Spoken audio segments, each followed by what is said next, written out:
Oke, assalamualaikum warahmatullahi wabarakatuh. Kembali lagi dengan gue yaitu Kisan Jubir TV. Kali ini gue mau podcast.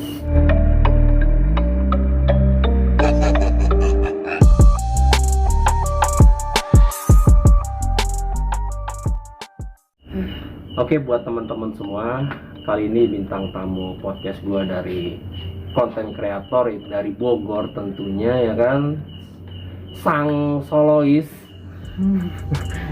Solois kan, yaitu my name is F Mbak Fani Kavani Caniago Kristo. Gimana kabarnya Kak? Baik. Alhamdulillah. Nih ekspor udah kemana aja nih kira-kira? Kalau untuk eksplorasi selama ini masih banyaknya yang daerah Bogor. Nah, yang paling jauh tuh kemarin keluar kota tuh ke Tangerang. Itu apa tuh? Itu Rumah yang sakit? Rumah sakit yang Jatake itu loh. Oh, lumayan juga dong. Itu paling jauh Tangerang. Paling jauh. Berarti cuman daerah Bogor sama Tangerang doang nih yang udah digarap gitu kan? Iya, Sama satu lagi mana tuh yang mahasiswa bilang? itu daerah Cisarua. Cisarua ya, Puncak. Tapi kalau menurut lo tempat yang paling menurut lo itu tuh paling serem feel-nya gitu kan, yang paling creepy lah, itu di mana? Paling serem itu ada di daerah Bogor juga. Itu pabrik akuarium sebutnya nih. Terus Jadi waktu itu biasalah kita kan survei lokasi dulu. Sebenarnya dari awal emang udah ngerasa nggak enak sih. Di situ ada beberapa tempat, satu spot yang bikin nggak enak gitu. Jadi ya cukup ini juga sih. Akhirnya itu sebenarnya belum tayang. Nanti palingnya tayangnya.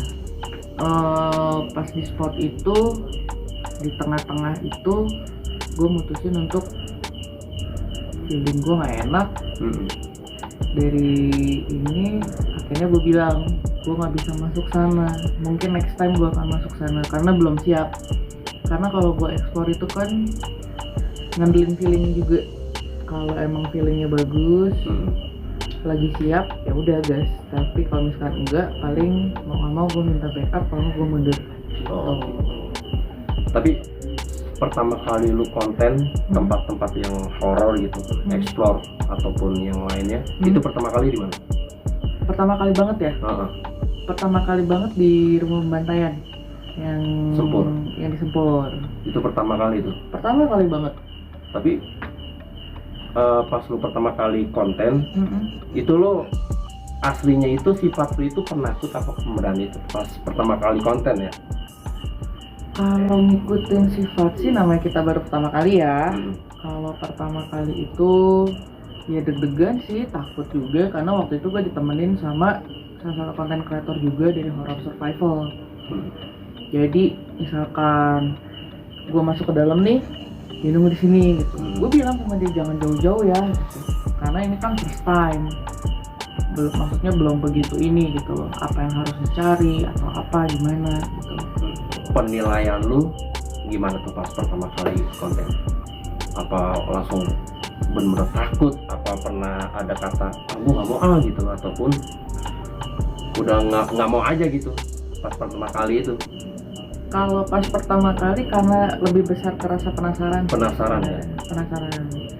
Akhirnya kadang-kadang kalau penasaran kan jadi bikin kita apa sih gitu loh, apa sih gitu loh, jadi pengen tahu gitu. Cuman gitu sih, dimanapun tempatnya, di lokasi ini dimanapun pasti kalau mau masuk ke tempat sih feelingnya gimana nih gitu. Kalau misalkan dalam hati ngomong udah deh gitu, udah nggak bakal dilanjut daripada kan ya bahaya gitu. Tapi selama lu explore pernah nggak lu ngalamin kejadian janggal dalam arti lu dapat serangan fisik, entah lu muntah-muntah ataupun mual ataupun pusing dan lain sebagainya? Pernah nggak ngalamin itu? Kalau untuk pusing atau mual itu termasuk jarang sih sebenarnya.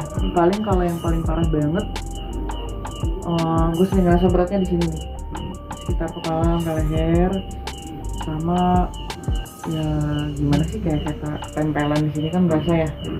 Tapi kalau untuk sampai muntah, sampai parah banget itu enggak, Belum pernah. belum pernah sih, untungnya jangan sampai lah. Ya pastilah. Hah? Jadi pasti bakal muntah, itu pasti dah nanti. Jangan dong, Oh iya, doanya kok serius? gitu banget. Yang lainnya udah semua loh. Lu gue doang belum. Jangan sampai. Tapi nggak lain semuanya juga. Ada beberapa juga konten kreator yang pernah ngalamin kayak muntah gitu. Ya mungkin karena belum makan atau gimana gitu ya kan, apa masuk angin gitu kan, positif aja sih ya kan. Terus apa lagi ya, lupa gue pertanyaannya. Payo. Apa yo?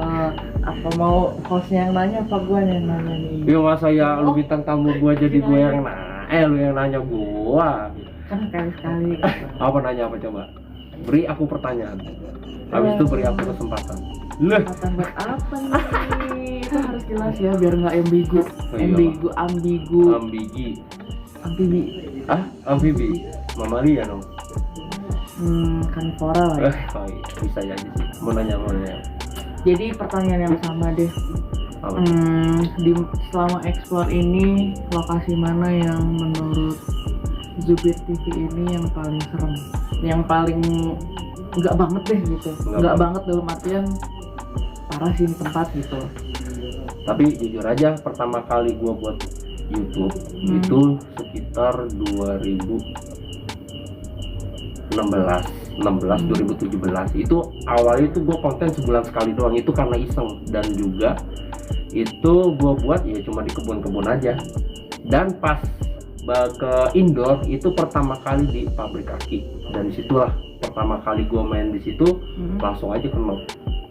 Gitu ya. Nah, kenoknya itu pas udah kelar ya gue diserang sama sosok hitam tinggi gede lah, anggap aja gundurwo ya. Di situ gue muntah darah kurang lebih 7 hari. 7 hari. Sehari itu bisa berapa kali gue muntah darah ya? Ya paling banyak 3 kali lah sehari. Ngeri juga ya. Itu muntah darah, serius nggak bohong. Di pabrik aki itu, di pabrik aki bulan tahun 2019 bulan November atau Oktober gitu. Itu pertama kali gua main di indoor gitu kan. Itu juga kamar si Daru gitu kan, dari Bros KGO, kamar gelap official gitu kan. Dia nawarin gua tempat, karena selama itu ya gua di kebun-kebun aja udah mainnya. Kebun siapapun ya gua bilang angker. Serius, tapi kita main di outdoor itu sering banget dapat penampakan gitu secara real, karena kan namanya Mungkin karena dia jatuhnya ke alam kali. ke alam ya, di situ lah. Ya kira pas sudah gua sering main di indoor pas di awal 2020 kurang di bulan apa ya, Maret, nah itulah channel gua diblokir. Makanya diblokir dah tuh channel gua dah tuh. Ya udahlah, sekarang gua buat baru lagi ya kan. Ya udah.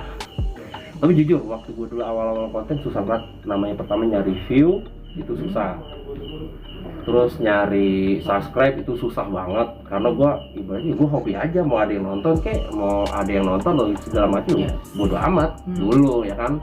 Ya sekarang alhamdulillah pas gua buka IG ya banyak aja kenalan gitu kan, ada aja kan kayak kita collab gitu kan, silaturahmi, sharing atau tukeran tempat gitu.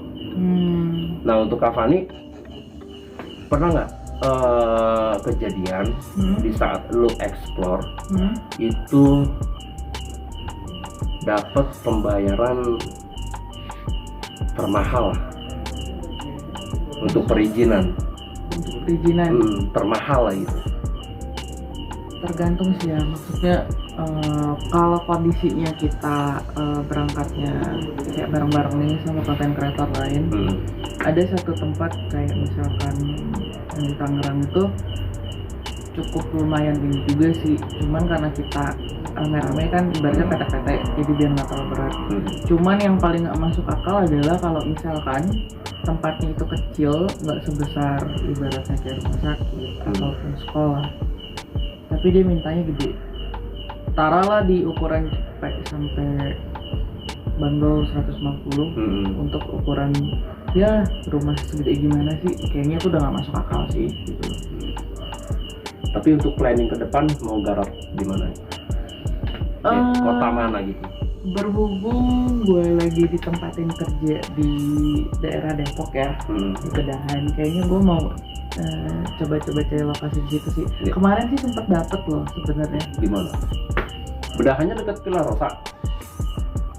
Gue nggak tahu Villa Rosa di mana. Ini kan dari Bedahan nih, Bedahan ke kiri. Nah, itu Villa Rosa turun ke bawah gitu pas pertigaan yang ada tubuhnya itu loh. Belum ke arah situ sih. Belum banget. Pokoknya kalau kita dari arah, gue sih dari arah Kalisuren ya. Kalau dari Kalisuren loh. Jadi kan kalau ke Bedahan itu kan ke kiri, kan ada pertigaan tuh, pertigaan lagi, perempatan, lurus kanan kiri, terus kiri kan. Iya. Nah gue pernah nganterin kolek gue di rumahnya itu, kalau nggak salah nanti ini di tut gitu ya, Nah. di Pondok Melati gitu ada bekas kolam renang, cuman emang nggak terlalu gede sih. Tapi bisa dimasukin. Bisa deh kayaknya, paling izin sama RT kali ya, karena emang nggak ada yang jaga. Cuman kecil sih, maksudnya paling cuma segede gimana ya kolam renangnya, ada 2 kolam renang gitu. Tapi tapi di Kalisuren kan ada juga tuh yang rumah dokter. Jadi ada rumah satu dan juga ada rumah satu khusus laboratorium. Dekat pertigaan situ apa sih namanya itu? Situ Tonjong. Ya dekat situ. Itu ada di situ. Gue malah nggak tahu orang situ ya. Jadi belum lama gua di Desember kemarin di minggu-minggu terakhir gue collab sama salah satu channel daerah situ yaitu GPS channel. Ya gue udah dikasih sama dia, dianterin juga dan collab juga di situ. Rumahnya keren banget lah gitu kan, creepy abis lah kalau di situ. Kalisuren. Di Kalisuren ada. Nantilah mungkin minggu-minggu depan gue bakal tagin videonya. Itu sumpah itu lokasi keren banget.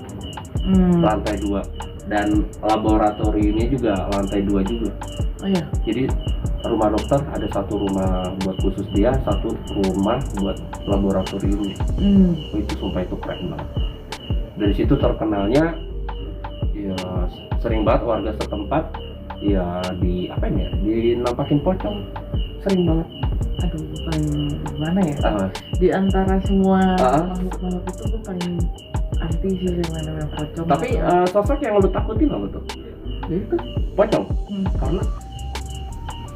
Karena gue pernah lah ngedengar temen gue yang tadi kesini. Iya. Ya dia pernah ada lah kejadian nyata sama almarhum kakak kelasnya dia. Diludahin pocong. Ya gitulah, gue paling menghindari deh kalau yang itu. Emang apa kalau diludahin pocong? Mitosnya kenapa? Mitosnya itu kalau kita diludahin pocong itu baunya itu nggak hilang. Baunya itu bau bangke sih katanya. Nggak hilang masalahnya. Kalau misal katanya sih kalau misalkan mau hilang baunya, kita ke lokasi yang sama, dipanggil lagi, codain balik kan gila aja gitu loh. Tapi yang gue dengar katanya kalau kita diludahin pocong katanya kita kayak merasa terbakar gitu sama ludahnya. Tapi bener nggak ya kira-kira ya? Harus tuh yang gue tahu sih baunya itu loh, bau bangke gitu, makanya gue paling males deh gitu loh. Maksudnya diludahin bro, bisa nggak diludahin nggak masalah. Bahkan diludahin ada 2 nih, ada yang baunya nggak hilang-hilang, yang kedua juga ada yang apa sih namanya? Kalau bisa diludahin tuh cairannya itu kayak bikin panas kulit kita gitu, kayak terbakar gitu. Dan ada juga yang ketiga kalau kita diludahin diludahin pocong, besoknya langsung meninggal katanya. Itu baru katanya ya, jadi gue nggak langsung ngeklaim itu kalau diludahin pocong itu bisa mengakibatkan meninggal. Itu ini baru katanya sih, namanya kita dengar aja gitu dari orang. Ini namanya juga katanya sih, ya kan. Jadi apa tuh? Kayaknya mitos yang paling sering didengar itu kalau diludahin pocong itu baunya bau bangke. Itu ya, itu yang sering dengar ya. Pokoknya yang gue dengar sih itu panas sama yang langsung meninggal itu. Oke, buat Kak Fani, cobalah kasih motivasi lu untuk teman-teman kreator yang lu kenal maupun yang lu belum kenal. Kasihlah kata-kata simpati lu gitu kan. Kata-kata simpati. Kata-kata terbaik lu lah. kata-kata terbaik gue adalah buat para teman-teman konten kreator, baik yang gue kenal maupun belum gue kenal ataupun baru yang mau bikin, tetapin dulu visi misinya apa. Kalau emang hobi jalanin aja apapun yang terjadi, dan jangan lupa prinsipnya adalah saat kita datang ke suatu tempat jangan lupa untuk salam, karena anggap aja walaupun mereka nggak kelihatan kan mereka stay di sini lebih dulu dari kita gitu. So gunakanlah etika lo dimanapun, jangan sampai dilepas. Dari itu aja. Gitu aja. Wah keren banget itu pesan moral ya. Mungkin itu pesan moral kali ya. Oke gitu aja buat teman-teman Jubir TV. Jangan lupa like, comment, share, dan subscribe untuk channel Menen is F. Jangan lupa juga apa tuh? di subscribe sama didukung terus Jubir TV-nya ya. Oke, thank you. Biar warkopnya paling makin gede ya. Mampir dong ke warkop dong. Traktir ya. Ya jajan lah enak aja. Kan diundang ya, ditraktir. Diundang ya buat jajan. Oke gitu aja buat teman-teman. Billahi taufiq wal hidayah. Wassalamualaikum warahmatullahi wabarakatuh. Dah. Bye.